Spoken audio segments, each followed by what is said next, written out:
cha itiam thu sẽ tu thor thắp vui em rồi em bia lý môi thay thar bên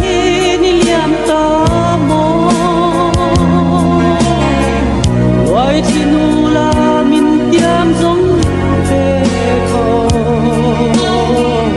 đón đi lẽ rõ để nhà mi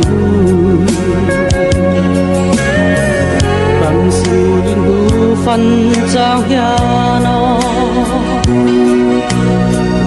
ít thar lệ trên đón lung ruka tin lại na in chun đi dài qua gặp mong liam ter thiam nang vangi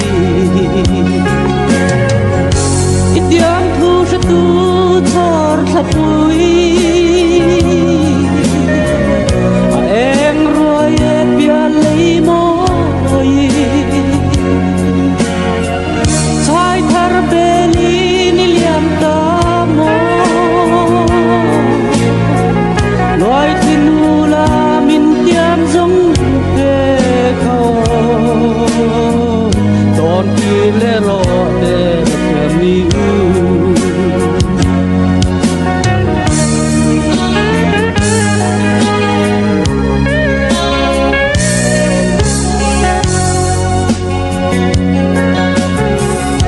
tên ril kan sam dun lai te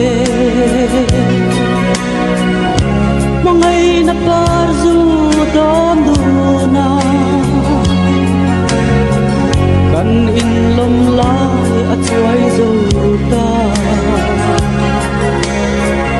yam thu sut mang ber thiam nang va itiam thu sa tu chor thắp vui em rồi em bia lấy môi sai thar beli ni liam ta mô nói tin u la min tiam giống về khâu đón đi lẽ rõ để nhà mi đón đi lẽ rõ để nhà mi đón đi lẽ rõ để